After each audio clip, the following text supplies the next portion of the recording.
2000년 3월 부산에 살고 있었던 당시 24살의 윤양. 이 윤양은요, 한마디로 되게 철부지 딸이었어요. 생활비로 쓰라고 부모님이 준 용돈, 그거 가지고 그냥 옷 같은 거 막 다 사버리고, 돈 없다고 또 돈 달라 그러고, 나이가 24살이었는데. 그러다 보니까 이 엄마의 속은 타들어갔습니다. 어이구, 이거 사, 언제 철들래? 그런데 이렇게 엄마가 딸인 윤양한테 막 뭐라고 할 때마다 이 아빠 안절부절인 거예요. 소중한 내 딸, 아이고 괜히 혼나가지고 속상하겠네. 상처받으면 어쩌나. 이 윤양, 아버지의 각별한 사랑 속에 자란 철부지 막내딸이었습니다. 이 아버지는 엄마가 윤양한테 막 뭐라고 하면 내가 뭐라고 할게 라고 하면서 뭐라 하기는커녕 용돈을 더 쥐어주고 막 그랬던 아버지. 그러다 보니 이 윤양 아빠 바라기였겠죠. 그렇게 어느 정도의 시간이 흘러 이 윤양 부모님한테 결혼하고 싶은 사람이 생겼다고 얘기를 했고 초고속으로 얼마 안 가 결혼까지 하게 됩니다. 아무리 사위가 믿음직스러워도 철부지인 이 딸을 시집 보내는 게 이 부모님 입장에서는 물가로 애를 혼자 내놓은 듯한 그런 기분이었겠죠. 그렇게 윤양은 결혼을 하긴 했는데 살림을 잘 못했다 보니까 이 어느 날 이 윤양의 이제 아빠 엄마가 고칠 거 있으면 고쳐주고 필요한 거 있으면 사주려고 윤양의 집으로 온 거예요. 그런데 이 아버지가 윤양의 집 화장실 전등을 고쳐주겠다고 막 고치다가 넘어지면서 머리를 크게 다쳐 그 자리에서 사망을 하신 겁니다. 너무 갑작스럽게 1분 전까지만 해도 고쳐주겠다고 막 웃으면서 서로 대화하고 했는데 갑자기 이렇게 돌아가신 거죠. 늘 곁에서 힘이 돼주던 아버지를 이렇게 갑자기 보낸다는 게 윤양 쉽지 않았습니다. 하지만 6개월 후에 더 힘들어진 건 용돈이 끊긴 이 윤양의 주머니 사정이었어요. 예전에는 돈 떨어지면 아빠한테 얘기를 하면 됐는데 이제 나의 든든한 버팀목이 없어졌잖아요. 그러니까 힘들어진 거예요. 이번 달 관리비 내야 될 돈으로 옷 샀는데 이거 관리비 어떡하지? 아빠 있었으면 아빠한테 부탁하면 됐을 텐데 어떡해. 그러니까 아버지가 돌아가시고 나서도 이 딸 돈에 대한 이 정신은 못 차린 거죠. 당시 윤양의 남편 다 알고 있었어요. 내 아내가 이번 달에 옷 사느라 관리비 다 쓴 것 같던데 가만히 모른 척 냅둬보자 지가 어찌하나. 그래서 은근 아무것도 모르는 척 물어본 거예요. 여보, 이번 달 관리비 냈어? 관리비? 낼 거야. 내일 내려고. 다른 것도 아니고 관리비 같은 건 절대 밀리지 마. 제때 내. 늦으면은 연체료 내야 되니까. 당연히 윤양 돈 나올 데가 없으니까 엄마한테 전화를 했습니다. 엄마, 나 돈 좀 빌려줘. 20만 원만 빌려줘. 갚을게. 하지만 한두 번도 아니고 엄마 빌려주겠습니까? 됐어. 엄마 돈 없어. 이제 네가 알아서 해. 뚝. 어떡하지? 돈 나올 데도 없는데 단기 알바라도 해야 되나? 어떡하지? 그런데 이때 윤양 이상한 꿈 하나를 꾸게 됩니다. 꿈의 아버지가 집 남편 그 서재 책꽂이 쪽에 딱 서가지고 더 큰 회초리를 가지고 오라고 막 소리를 지르는 거예요. 더 큰 회초리 갖고 와! 이러면서. 그런데 어느 순간 내 손에 회초리가 있네? 아버지가 내 손에 있는 회초리를 딱 잡아 들더니 서재에 책꽂이 맨 밑 바닥 쪽에 회초리를 집어넣고는 막 휘젓는 거예요. 아빠, 뭐 하는 거야? 그리고는 아빠 사라졌습니다. 도대체 이게 무슨 꿈이야? 아빠가 책꽂이 밑을 왜? 뭔가 싸한 느낌의 이 윤양 바로 아버지가 서 있었던 책꽂이 쪽으로 갔어요. 그리고는 아버지가 했던 대로 긴 막대기로 책꽂이 맨 밑에 공간을 막 휘젓기 시작했습니다. 그랬더니 진짜 신기하게 그 밑에서 돈 봉투가 나온 거예요. 이거 돈이다. 이거 뭐지?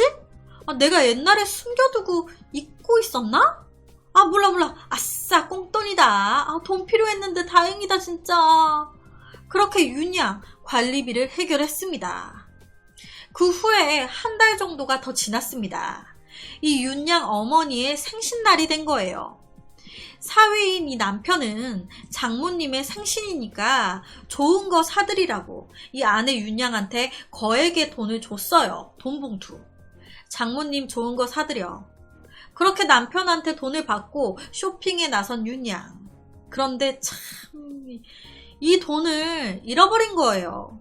1000만 원이든 10,000원이든 100만 원이든 금액을 불문하고 돈 잃어버리는 게 진짜 제일 억울하고 화나고 밤에 잠이 안 오는 것 같아요. 나 자신한테 제일 화가 나는. 여튼 엄마 선물 사드리라고 남편이 준 거액의 돈을 잃어버린 이 윤양 난리가 난 거예요. 자기는 돈도 없는데 엄마 선물 뭐로 사줄 거야? 남편한테는 뭐라고 얘기해요? 남편한테는 말도 못하고 혼자 끙끙 앓던 어느 날 이 윤양 또 이상한 꿈을 하나 꾸게 됩니다. 집 거실에서 이상한 소리가 나가지고 나가보니까 또 아버지가 집 거실에 걸린 액자 뒤를 공구로 막 쑤시면서 뭔가를 하고 있어. 아빠 거기서 뭐해? 그리고 꿈에서 깬 거예요. 와, 이 꿈은 또 뭐야? 이때도 뭔가 싸한 느낌의 이 윤양 바로 아버지가 서 있었던 액자 쪽으로 갔습니다. 그리고 액자의 뒤쪽에 딱 봤더니 또 돈 봉투가 있는 거예요. 어머, 이거 무슨 돈이야? 그렇게 또 꽁돈이 생긴 겁니다. 와, 이건 또 뭐지? 아빠가 내가 칠칠 맞은 거 아니까 몰래 돈을 이곳저곳에 숨겨놓으신 건가? 아, 몰라. 아, 여튼 정말 다행이다. 이걸로 엄마 생신 선물 사드려야겠다. 그렇게 또 한 번 위기를 모면하게 된 거예요. 이 윤양, 이런 경우가 몇 번 일어났다 보니까 혹시 아빠가 이곳저곳에 돈을 숨겨놨나 라는 생각에 온 집안을 뒤지기 시작했습니다. 그런데 아무것도 나오지 않았어요. 아, 그냥 2번이 끝인가? 그렇게 아쉬워할 때쯤 이 윤양 이상한 꿈을 또 꾸게 된 거예요. 또 아버지가 나왔는데 이번에는 아버지가 옷장을 막 뒤지더니 남편의 겨울 코트를 아버지가 막 입는 거예요. 아빠, 왜 사위 거 겨울 코트를 입어? 더워. 그거 얼른 벗어. 그랬더니 이 아버지가 들은 채도 안 하고 그냥 남편 코트를 입고 자기를 계속 쳐다만 보는 거예요. 그리고는 사라지신 겁니다. 그렇게 꿈에서 깬 이 윤양. 아, 아빠가 또 나한테 계시를 주셨어. 그렇게 홀린 듯이 자다 일어나가지고 남편의 겨울 코트를 뒤지기 시작하는데 옆에서 남편 안달이 난 거예요. 뭐야? 왜? 내 겨울 코트는 왜? 그냥 냅둬. 와, 그런데 남편 겨울 코트를 딱 뒤지니까 진짜 거기서 거액의 100만 원이 딱 하고 나온 겁니다. 도대체 이게 무슨 상황일까? 알고 보니까 윤양이 신기해하면서 찾아냈던 이 돈들 모두 아버지가 몰래 넣어놓은 게 아니라 윤양 자기 남편의 비자금이었던 거예요. 남편이 몰래 자기가 사고 싶은 거 사고 쓰려고 아내 몰래 모아둔 돈, 비자금. 하지만 말 그대로 비자금이었기 때문에 아내 윤양이 눈앞에서 돈을 가져가도 말도 못하고 속만 끓인 거예요. 아니, 첫 번째 비자금이 걸려가지고 이번에는 좀 제대로 숨겨야겠다 싶어서 나름 정성 들여 액자 뒤에 넣어놨는데 아니, 그것도 귀신같이 찾네. 도대체 어떻게 찾는 거야? 그래서 아내한테 물어봤던 거예요. 그냥 돌려서. 돈이 어디서 나서 뭐 이런 걸 했어? 돈 없지 않았어? 돈 어디서 났어? 이런 식으로. 그랬더니 이 아내 윤양이 아니 여보, 아빠가 꿈에만 나타나면 꽁돈이 생긴다? 라고 말을 하는 거예요. 아, 장인어른이 꿈에 나타나면 꽁돈이 생겨? 좋겠네. 아, 내 비자금의 위치를 알려준 사람이 돌아가신 장인어른이었구나 라는 걸 알게 된 이 남편. 진짜 누구한테 말도 못하고 혼자 끙끙 앓은 거예요.